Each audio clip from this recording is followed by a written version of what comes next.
Hello dear students, welcome to Kataria pharmacy. So students, कैसे हैं आप सभी? आई होप सभी ठीक होंगे, सभी की स्टडी अच्छी चल रही होगी। हमारी चल रही थी B pharma exam booster series. Exam booster series का हमारा बी फार्मा 7 सेमेस्टर का आज का लास्ट लेक्चर होने वाला है। इससे पहले सभी सब्जेक्ट्स के वीडियोस हमने अपलोड कर दिए हैं, इंपॉर्टेंट क्वेश्चंस के। अगर आपने नहीं देखे हैं तो इस वीडियो के डिस्क्रिप्शन में जाइए, complete B pharma exam booster series का आपको प्लेलिस्ट मिलने वाला है। उसमें सभी सेमेस्टर के वीडियोस आपके मिलने वाले। ये हमारा लास्ट वीडियो होने वाला है हमारी सीरीज का। उसके अलावा सभी सेमेस्टर, जो हमारे सभी सेमेस्टर ना 8 सेमेस्टर तक, सभी सब्जेक्ट, एक भी सब्जेक्ट आपका मिस नहीं होने वाला है। सभी यूनिट के इंपॉर्टेंस जो क्वेश्चंस थे, प्रीवियस ईयर बेस्ड क्वेश्चंस थे, वो हमने कवर किए हैं। ये सीरीज आपके लिए काफी महत्वपूर्ण होने वाली है बेटा, लास्ट टाइम में आपकी हेल्प करने वाली है एग्जाम के अंदर। तो इसको आप सेव कर लेना या अपने दोस्तों को शेयर कर लेना और अपने प्ले लिस्ट में सेव कर लेना। इसको काफी मदद करने वाली है। आपको एक बार याद जरूर करना एग्जाम से पहले, आधे घंटे पहले भी अगर आपने इस वीडियो को देख लिया ना तो काफी हेल्प आपको होने वाली है। मैं इसकी गारंटी दे देता हूं आपको। तो चलिए स्टार्ट करते हैं। आज का हमारा सब्जेक्ट होने वाला है नोवल ड्रग डिलीवरी सिस्टम। तो आई होप आपने स्टडी किया होगा इसको। तो अब हम स्टार्ट करते हैं इसके important questions and their explanation in short. चलिए यूनिट वाइज हम देखने वाले हैं। सबसे पहले देखते हैं यूनिट फर्स्ट से शॉर्ट क्वेश्चंस क्या बन सकते हैं। तो देखिए सबसे पहला क्वेश्चन बन सकता है, देखिए जितने भी हमारे टॉपिक्स दे रखे हैं ना नोवल ड्रग डिलीवरी सिस्टम के अंदर, सभी टॉपिक्स के बारे में आपको पता होने चाहिए। कंट्रोल ड्रग डिलीवरी सिस्टम क्या है, टारगेटेड ड्रग डिलीवरी सिस्टम क्या है, इन सभी के बारे में आपको पता होना चाहिए। सभी की डेफिनेशन आपको आनी चाहिए क्योंकि डेफिनेशन पूछी जाती है। तो सबसे पहला क्वेश्चन बनता है कंट्रोल ड्रग डिलीवरी सिस्टम क्या होता है। Define control drug delivery system. इनको शॉर्ट में भी पूछा जा सकता है, CDDS ऐसे भी पूछा जाएगा, आपको कंफ्यूज नहीं होना है। A system that deliver the drug at predetermine rate, पहले से डिटरमाइन रेट होती है, इसको धीरे धीरे लोकली और सिस्टमली रिलीज होती है फॉर ए स्पेसिफिक पीरियड। एक फिक्स टाइम होता है, उस तक ये कंट्रोल होता है, इसका रिलीज जो भी होता है तो ये रिलीज होती है, इसको बोलते हैं control release drug delivery system. Second है पॉलीमर। पॉलीमर एक मटेरियल है, कोटिंग के रूप में यूज होता है किसी भी टेबलेट मेडिसिन के लिए। तो हाई मोलिकुलर वेट इसका होता है। Substance made by repeating structural unit, जैसे मोनोमर्स, जो डिफरेंट मोनोमर्स मिलके क्या बनाते हैं, पॉलीमर बनाते हैं। Use to control drug release, को कंट्रोल करने के लिए इसका यूज किया जाता है। तो डिफाइन कर सकते हैं हाँ आप अपने अकॉर्डिंग भी, मैंने बता दिया आपको, एक क्वेश्चन पूछा जा सकता है पॉलीमर की डेफिनेशन। थर्ड है नोवल ड्रग डिलीवरी सिस्टम क्या होता है, इसकी डेफिनेशन। देखिए ये तो हमारा सब्जेक्ट है तो इसकी डेफिनेशन आपको आनी चाहिए। एक ड्रग डिलीवरी सिस्टम मेथड है जो एनहांस करता है ड्रग के इफेक्टिवनेस को, मतलब एडवांसमेंट किया गया है ड्रग टेक्नोलॉजी के अंदर, ड्रग डिस्ट्रीब्यूशन के अंदर। रिड्यूस करता है साइड इफेक्ट्स को एंड टारगेट करता है डिलीवरी को। इस कहाँ टारगेट करना, स्पेसिफिक टारगेट साइट पे ड्रग को पहुंचाने का काम होता है नोवल ड्रग डिलीवरी सिस्टम का। फोर्थ है डिफ्यूजन कंट्रोल सिस्टम क्या होता है। इसमें डिफ्यूजन का यूज होता है बेसिकली सिस्टम के अंदर। Drug release is govern by the rate of diffusion through a polymeric membrane and matrix. जो मेम्ब्रेन होती है उसके बीच डिफ्यूजन लॉ के अकॉर्डिंग यहाँ पे ड्रग को डिलीवर किया जाता है। 5 है नेचुरल पॉलीमर्स का एग्जांपल आपको देना, जैसे जिलेटिन है, चिटोसिन है, कुछ नेचुरल है। इसके अलावा भी काफी नेचुरल एग्जांपल आते हैं, लेकिन आपको 2 या 3 एग्जांपल्स आपको याद कर लेने हैं, इंपॉर्टेंट है। पॉलीमर्स का क्लासिफिकेशन आपको आना चाहिए। चलिए बात करते हैं लॉन्ग क्वेश्चंस की यूनिट फर्स्ट से। तो लॉन्ग क्वेश्चन देखें तो फर्स्ट है approach to design control drug delivery system, diffusion and dissolution. Complete जो कंट्रोल ड्रग डिलीवरी सिस्टम है 10 मार्क्स में आपको पूछा जा सकता है, उसके अकॉर्डिंग आपको इसको स्टडी करना। जैसे डिफ्यूजन कंट्रोल सिस्टम क्या होता है, रिजर्वायर एंड मैट्रिक्स टाइप इसके अंदर होते हैं। डिसोल्यूशन कंट्रोल सिस्टम होता है जिसके अंदर कोटिंग और मैट्रिक्स इरोड्स और रिलीज ड्रग इसके अंदर होती है। Detail mechanism, example and diagram आपको यहाँ पे बनाना है। ये 10 मार्क्स का क्वेश्चन पूछा जा सकता है। सेकंड है ऐसे कौन कौन से फैक्टर्स जो अफेक्ट करते हैं कंट्रोल ड्रग डिजाइन को, जैसे कि फिजियोकेमिकल प्रॉपर्टीज ऑफ ड्रग है, पॉलीमर कैरेक्टरिस्टिक्स है, ड्रग रिलीज काइनेटिक्स क्या है, बायोलॉजिकल एनवायरनमेंट है, सभी फैक्टर्स अफेक्ट करने वाले हैं ड्रग डिजाइन को।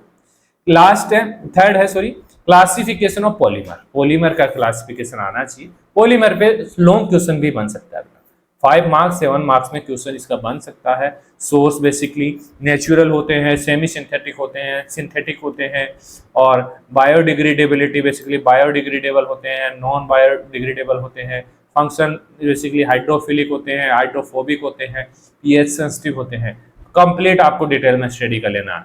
चलिए नेक्स्ट यूनिट, जो सेकंड यूनिट है, उससे शॉर्ट क्वेश्चंस क्या बन सकते हैं। सबसे पहले माइक्रो एनकैप्सुलेशन क्या होता है, इसकी डेफिनेशन आपको आनी चाहिए। Microsphere versus micro capsule differentiate करना है। माइक्रो एनकैप्सुलेशन क्या होता है, process of enclosing drug particle with in a coating to form micro capsules, मतलब जो ड्रग होगी उसके चारों तरफ कोटिंग बनाई जाएगी जिससे कैप्सूल फॉर्म कन्वर्ट हो जाए, उसको बोलते हैं micro encapsulation. Microsphere versus micro capsule क्या है, microsphere are uniform matrix system होता है, micro capsule have a distinct core and shells इसके अंदर प्रेजेंट होती है। थर्ड है इम्प्लांटेबल ऑस्मोटिक पंप्स क्या होते हैं, एग्जाम्पल यहाँ पे पूछा गया आपको, जैसे ड्यूरोस है, एल्जेट है, ये कुछ एग्जाम्पल है इम्प्लांटेबल ऑस्मोटिक पंप्स के, याद कर लेना इनको। स्टेज ऑफ म्यूकोडेशन, म्यूकोडेशन की स्टेज कौन कौन सी है, जैसे कॉन्टैक्ट है, कंसोलिडेशन स्टेज है, 2 स्टेज बेसिकली इसकी होती हैं, तो याद कर लेना 2 मार्क्स के लिए। अब बात करते हैं हम लॉन्ग क्वेश्चन की यूनिट सेकंड से। तो यूनिट सेकंड से फर्स्ट क्वेश्चन बन सकता है technique of micro encapsulation, long question बन सकता है 5 मार्क्स 7 मार्क्स के लिए। जैसे कोसर्वेशन होता है, स्प्रे ड्राइंग इसके अंदर होता है, सोलवेंट इवोपरेशन इसके अंदर होता है। एप्लीकेशन की बात करें तो टेस्ट मास्किंग के लिए यूज होता है, टारगेट ड्रग डिलीवरी के लिए और सस्टेन ड्रग डिलीवरी के लिए माइक्रो एनकैप्सुलेशन का यूज किया जाता है। सेकंड क्वेश्चन बन सकता है डिजाइन ऑफ ऑस्मोटिक पंप को कैसे डिजाइन करते हैं, कौन कौन से कंपोनेंट होते हैं, क्या क्या टाइप्स होते हैं। 10 मार्क्स का क्वेश्चन ही हो सकता है। जैसे कंपोनेंट है semi permeable membrane, drug core और फिश इसके अंदर यूज होता है। टाइप जैसे एलिमेंट्री ऑस्मोटिक पंप होता है, पुश पुल सिस्टम इसके अंदर होता है। काफी चीजें हैं, डिटेल में आपको स्टडी करनी है। और एक इंपॉर्टेंट चीज, अगर आपको इस सब्जेक्ट के नोट्स चाहिए फ्री ऑफ कॉस्ट तो हमारे टेलीग्राम ग्रुप को ज्वाइन कीजिए। कटारिया फार्मेसी के टेलीग्राम ग्रुप को आपको ज्वाइन करना है, वहां पे आपको पिन मैसेज में जाना है, वहां पे 7 सेमेस्टर का कंप्लीट लिंक आपको मिलने वाला है, वहां से सभी सब्जेक्ट के पीडीएफ नोट्स आप डाउनलोड कर सकते हैं। हैंड रिटन नोट्स हैं, जो नोट्स मैंने स्टडी किए हैं वही नोट्स आपके लिए प्रोवाइड कर रहा हूँ, तो अच्छे से आप अपनी स्टडी को कर सकते हैं। थर्ड क्वेश्चन है इम्प्लांटेबल ड्रग डिलीवरी सिस्टम क्या होता है। देखिए अगर इतना पूछा रहा है ना आपसे तो डिटेल में आपको इस सिस्टम को स्टडी करना है, 10 मार्क्स का क्वेश्चन हो सकता है। बायोडिग्रेडेबल वर्सेस नॉन बायोडिग्रेडेबल होता है, एडवांटेज, एग्जांपल्स, मैकेनिज्म, सब कुछ आपको स्टडी करना है। फोर्थ क्वेश्चन मैकेनिज्म ऑफ म्यूकोएडेशन, म्यूकोएडेशन की मैकेनिज्म 5 मार्क्स में आपसे पूछी जा सकती है। जैसे इलेक्ट्रोस्टैटिक इंटरेक्शंस होता है, हाइड्रोजन बॉन्डिंग होती है, थ्योरीज होती हैं इसके अंदर, इलेक्ट्रॉनिक थ्योरी है, वीटिंग, डिफ्यूजन, एब्जॉर्प्शन, काफी डिफरेंट थ्योरीज इसके अंदर यूज होती हैं, तो इसकी मैकेनिज्म आपको आनी चाहिए। चलते हैं नेक्स्ट यूनिट की तरफ। यूनिट थर्ड से शॉर्ट क्वेश्चन क्या बन सकते हैं। सबसे पहला component of targeted drug delivery system में कौन कौन से कंपोनेंट यूज होते हैं। तो देखिए अगर आप टारगेटेड ड्रग डिलीवरी सिस्टम को डिटेल में स्टडी करें, क्योंकि 10 मार्क्स का क्वेश्चन हो सकता है, तो ये चीजें आप इजीली कवर कर पाएंगे। जैसे ड्रग रिजर्वायर इसके अंदर होता है, पॉलीमर मैट्रिक्स इसके अंदर होता है, बेकिंग लेयर होती है, एडेसिव लाइनर इसके अंदर बेसिकली यूज होते हैं, तो इसके कंपोनेंट्स हैं। सेकेंड क्वेश्चन है यूज ऑफ डीपीआई, जो ड्राई पाउडर इनहेलर्स होते हैं, कहाँ यूज करते हैं, क्यों यूज करते हैं उनको। देखिए use to drug deliver through directly to lungs for asthma, asthma जो chronic obstructive pulmonary disease patient है, अस्थमा पेशेंट है, वो बेसिकली ड्राई पाउडर इनहेलर जो कैप्सूल्स होते हैं उनका यूज करते हैं, पंप की सहायता से वो इनहेल करते हैं उनको। GRDDS जो gastro retentive drug delivery system है वो क्या होता है, तो basically drug in stomachs for prolong period के लिए रिटेन करने के लिए इस सिस्टम का यूज किया जाता है। देखिए नाम में ही छुपा हुआ है कि इसका काम क्या है, थोड़ा सा माइंड लगाने की जरूरत है। फोर्थ है शॉर्ट क्वेश्चन में तो यही है कि जो टॉपिक है हमारा उसको डिफाइन करना है, आप अपने अकॉर्डिंग कर सकते हैं। जैसे डिसएडवांटेज ऑफ GRDDS की क्या डिसएडवांटेज हो सकती है, वेरिएबल गैस्ट्रिक एम्पटी, लो ड्रग लोडिंग, जैसे इसमें गैस्ट्रिक एम्पटी की रिक्वायरमेंट पड़ेगी या गैस्ट्रिक फास्टिंग की रिक्वायरमेंट पड़ेगी या फिर लो ड्रग लोडिंग है, काफी चीजें हैं इसके डिसएडवांटेज आपको याद करने, मतलब कंप्लीट GRDDS को आपको याद करना है, क्योंकि ये चीजें लॉन्ग मार्क्स में भी पूछी जा सकती है ना, लॉन्ग क्वेश्चंस में भी। फिफ्थ क्वेश्चन है फैक्टर अफेक्टिंग परमिएशन, कौन से ऐसे फैक्टर जो परमिएशन को अफेक्ट करते हैं, जैसे लिपोफिलिसिटी है, स्किन हाइड्रेशन है, मॉलिक्यूलर साइज ऑफ ड्रग है, पीएच ऑफ ड्रग है, ये सब कुछ अफेक्ट करती है, बॉडी की पीएच भी अफेक्ट करती है। तो ये कुछ शॉर्ट क्वेश्चंस हो गए। अब बात करते हैं लॉन्ग क्वेश्चंस की। सबसे पहला क्वेश्चन आ गया टाइप ऑफ GRDDS जो gastro retentive drug delivery system है, उसके टाइप और सब कुछ इसके बारे में याद करना है आपको। काफी इंपॉर्टेंट है, 10 मार्क्स में पूछा जा सकता है। जैसे फ्लोटिंग होता है, बायोएडेसिव होता है, स्वेलिंग एक्सपांडेबल सिस्टम होता है, एग्जाम्पल मैकेनिज्म और एप्लीकेशन भी आपको इसके स्टडी करने हैं। सेकंड है, यहाँ पे देखिए क्वेश्चन पूरा नहीं लिखा है हमने, जो पेपर में था एग्जैक्टली हमने यहाँ पे नहीं रखा, जो पूछा गया है उसको अकॉर्डिंग यहाँ पे रखा। काफी बच्चों का कमेंट आता है कि सर आप तो पेपर से उठा के ले आए। पेपर से नहीं उठाया बेटा, पेपर जो प्रीवियस ईयर पेपर्स है ना वहां से उठाया, सिलेबस से नहीं उठाया इसको। जो क्वेश्चन से, बस इससे आप समझना है, क्योंकि क्वेश्चन घुमा फिरा के आपको पूछा जाएगा। अगर मैं एग्जैक्टली जो क्वेश्चन पूछा गया है वो यहाँ पे रख दूंगा तो आप कंफ्यूज हो जाओगे। आप बोलोगे कि सर आपने एक क्वेश्चन रखा था, आपने बताया था कि ये आएगा, लेकिन ये तो आया ही नहीं। अब वो क्यों लगा आपको? इसीलिए लगा कि क्वेश्चन तो चेंज होगा ही ना, घुमा फिरा के पूछेगा। इसको जीआरडीडीएस को पूछना है तो वो अलग तरीके से पूछ सकता है ना इसको। तो हम पॉइंट पे फोकस करेंगे कि जीआरडीडीएस होता क्या है, इसके बारे में हमें स्टडी करना है। तो जरूरी थोड़ी है वो क्वेश्चन तो कैसे भी घुमा फिरा के पूछ सकता है आपको। फॉर्मुलेशन ऑफ इनहेलर्स, इनहेलर्स कैसे बनाते हैं, इसकी फॉर्मुलेशन क्या है, 5 मार्क्स के लिए क्वेश्चन है। टाइप्स जैसे डीपीआई है, एमडीआई है, नेबुलाइजर या टाइप ऑफ इनहेलर्स के कंपोनेंट्स, प्रोपेलेंट्स, टेक्निक्स का क्या यूज इसके अंदर होती है, सब कुछ आपको 5 मार्क्स के लिए स्टडी करना। थर्ड है एनाटॉमी ऑफ स्किन, इसके अंदर आपको स्किन की स्ट्रक्चर याद करनी है, कंप्लीट कौन कौन सी लेयर्स इसके अंदर होती है, जैसे एपिडर्मिस है, डर्मिस है, सबक्यूटेनस है, और relevance to transdermal drug delivery system के लिए कैसे यूज होती है, कैसे ट्रांसडर्मल डिलीवरी सिस्टम इसके अंदर यूज होता है, सब कुछ आपको स्टडी करना है।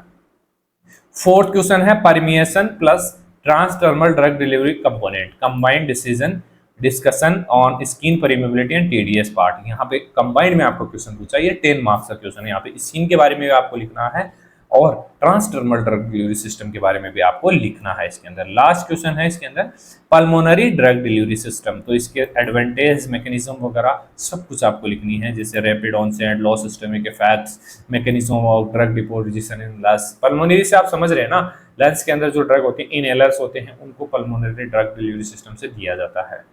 तो अब बात करेंगे यूनिट 4 से शॉर्ट क्वेश्चन क्या बन सकते हैं। तो सबसे पहले डेफिनेशन आनी चाहिए आपको, लाइपोसोम, नियोसोम, मोनोक्लोनल एंटीबॉडीज और जो लाइपोसोम्स हैं, इन सभी की डेफिनेशन आपको आनी चाहिए। तो फर्स्ट देखिए लाइपोसोम वर्सेस नियोसोम क्या होते हैं। लाइपोसोम आर फोस्फोलिपिड बेस्ड होते हैं और नियोसोम आर नॉन आयोनिक सर्फेक्टेंट्स होते हैं। मोनोक्लोनल एंटीबॉडीज क्या होती हैं, लैब प्रोड्यूस मॉलिक्यूल होते हैं that bind specially to antigen के अगेंस्ट में काम करते हैं, हमारी बॉडी के अंदर बाहर से दिए जाते हैं। मार्केटेड मोनोक्लोनल एंटीबॉडी का एग्जांपल है रिटुक्सीमैब और ट्रांसजूमैब। ये ट्रांसजूमैब ये बेसिकली मार्केटेड मोनोक्लोनल एंटीबॉडीज हैं। एग्जांपल आपको याद रखना है। कंपोनेंट ऑफ लाइपोसोम्स के कंपोनेंट है, जैसे फॉस्फोलिपिड है, कोलेस्ट्रॉल है, एक्वास्कोर, ये कुछ कंपोनेंट हैं जिसके लाइपोसोम्स के। तो ये कुछ शॉर्ट क्वेश्चन हैं। बात करते हैं लॉन्ग क्वेश्चन की। टारगेटेड ड्रग डिलीवरी सिस्टम, जो भी ड्रग डिलीवरी सिस्टम है ना, 2-3 ड्रग डिलीवरी सिस्टम आपको देखने को मिलने वाले हैं। 2 तो आपको 10 मार्क्स में मिल जाएंगे, बाकी 2 आपको 5 और 7 मार्क्स क्वेश्चन में मिल सकते हैं। तो पैसिव एक्टिव 2 टाइप के ड्रग डिलीवरी सिस्टम होते हैं। Site effective drug delivery system होते हैं। टारगेट ड्रग डिलीवरी सिस्टम के बारे में एक तरीके से डिटेल में स्टडी करना। मोनोक्लोनल एंटीबॉडीज कैसे प्रोड्यूस करते हैं, क्या इसका एप्लीकेशंस होते हैं, तो वो आपको यहाँ पे याद करना है 5 मार्क्स के लिए। हाइब्रिडोमा टेक्निक यहाँ पे यूज होती है। म्यूरिन काइमेरिक ह्यूमनाइज टेक्निक इसके अंदर यूज होती है। एप्लीकेशन जैसे कैंसर, ऑटोइम्यून डिजीज के अंदर इसका यूज होता है। बात करें लाइपोसोम की, ये भी 5 मार्क्स का क्वेश्चन हो सकता है। स्ट्रक्चर कैसी होती है, प्रिपरेशन कैसे प्रिपेयर करते हैं, application in cancer, anti fungal therapy, जो भी एप्लीकेशंस आपको इसके अंदर लिख लेने हैं। अब बात करते हैं लास्ट यूनिट की। लास्ट यूनिट में सबसे पहला क्वेश्चन है ओक्यूजट क्या होते हैं। ओक्यूजट लॉन्ग क्वेश्चन में भी पूछा जा सकता है और शॉर्ट क्वेश्चन में भी आपको पूछा जा सकता है, इसको अच्छे से याद कर लेना। ओकुलर इंसर्ट सिस्टम होता है use for sustain release of drug in eye. Eye से रिलेटेड होता है ओक्यूजट। ओकुलर आप रिलेट कर सकते हैं, जैसे पिलोकार्पिन ओक्यूजट होता है जो पिलोकार्पिन को सस्टेनली रिलीज करवाता है। एप्लीकेशन ऑफ आईयूडी, इंट्रा यूरेटाइन जो डिजीज होती हैं उसमें बेसिकली जैसे कॉन्ट्रासेप्टिव है, हार्मोन डिलीवरी है, इनके क्या एप्लीकेशंस होते हैं। इंट्राओकुलर बैरियर्स कौन से होते हैं, जैसे कॉर्नियल बैरियर है, ब्लड रेटिनल बैरियर है, ये कुछ इंट्राओकुलर बैरियर्स होते हैं जो ड्रग को अंदर जाने से रोकते हैं। बात करें लॉन्ग क्वेश्चन की, 2 क्वेश्चन मेन है इसके अंदर, आईयूडी और ओक्यूजट। 2 क्वेश्चन इसके अंदर से पूछे जाएंगे। आईयूडी फॉर्मुलेशन कैसे होता है और इसके एडवांटेज क्या है, जैसे कॉपर आईओडी है, हार्मोनल आईओडी है, एडवांटेज लॉन्ग एक्टिंग रिवर्सिबल होते हैं, इंट्राओकुलर बैरियर्स और ओवरकमिंग में कौन कौन से बैरियर्स होते हैं और कैसे उनको ओवरकम किया जा सकता है, जैसे स्टेटिस नैनो कैरियर का यूज करके, इनोट्रोफोरेसिस का यूज करके, पेरीओकुलर इंजेक्शन का यूज करके, ऑक्यूजेट एंड फॉर्मुलेशन। ऑक्यूजेट कैसे बना सकते हैं, कैसे फॉर्मुलेट करते हैं, मैट्रिक्स सिस्टम होता है with rate controlling membrane. Example इसके pilocarpine drug delivery for glaucoma, इसके लिए ऑक्यूजेट पिलोकार्पिन ऑक्यूजेट का यूज किया जाता है। तो ये हमारी यूनिट 5 कंप्लीट हो चुकी है। तो बच्चों हमने ये सीरीज आज से 1 महीने पहले स्टार्ट की थी। आज ये हमारी सीरीज का लास्ट लेक्चर होने वाला है। आई थिंक 45 से भी ज्यादा लेक्चर्स, 40 अबव लेक्चर्स हमने अपलोड किए हैं इस वीडियो के अंदर। आप लोगों का रिस्पॉन्स अच्छा आया है, तो मैं चाहूंगा अगर एग्जाम टाइम में अगर आपको ये काफी मतलब अगर हेल्प कर रही है ना ये वीडियोस, तो इस पे कमेंट जरूर करना। अगर आपका पेपर अच्छा हो रहा है ना, ईमानदारी से आपको कमेंट करना है कि ये वीडियो आपके लिए कितनी हेल्पफुल आई है। इसके बाद में एक ऐसी सीरीज स्टार्ट करूंगा जिसमें आपका रिवीजन करवाऊंगा, क्विक रिवीजन, मतलब सभी टॉपिक्स का रिवीजन मैं आपको करवाने वाला हूं। क्योंकि ऐसी चीजें कहाँ हेल्प करती हैं, देखिए स्टडी आपने कर ली, लेकिन जब हम एग्जाम देने जाते हैं तो हम बुक लेके जाते हैं। अब लास्ट टाइम अगर सुबह आप एग्जाम दे रहे हैं, आपके एग्जाम 9 बजे, आप 7 बजे 8 बजे पहुंच गए, अब आपके पास जो टाइम है उसमें आपको दिमाग आपका घूम जाएगा, आपको समझ नहीं आएगा क्या स्टडी करें। बुक खोलेंगे, बुक में कुछ समझ में नहीं आएगा, आपको थोड़ा कंफ्यूजन होता है। ये होता है, सभी के साथ होता है, हमारे साथ भी होता था। उसके लिए क्या करना है, आपको इस वीडियो को खोल लेना। देखिए हमारी वीडियो 15 से 20 से 25 मिनट की वीडियो होने वाली है। इस वीडियो को खोलना, सारा रिवीजन आपका हो जाएगा। और अगर इससे भी आपकी हेल्प नहीं हो रही तो मैं एक सीरीज लाने वाला हूं जिससे आपका कंप्लीट सिलेबस का रिवीजन होने वाला है, वो भी आपकी मदद करने वाली है। तो 15 से 20 मिनट के अंदर आप इस वीडियो को देख लेना, आपके सारे डाउट्स क्लियर हो जाएंगे, एक भी क्वेश्चन आपका नहीं छूटने वाला है। आप पेपर देखते ही आपको सब कुछ याद आ जाने वाला है, इतनी हेल्प करने वाली है। तो इस सीरीज को आपने सेव कर लेना और अपने दोस्तों को शेयर कर लेना। बने रहिए हमारे साथ, मिलते हैं नेक्स्ट वीडियो में। धन्यवाद।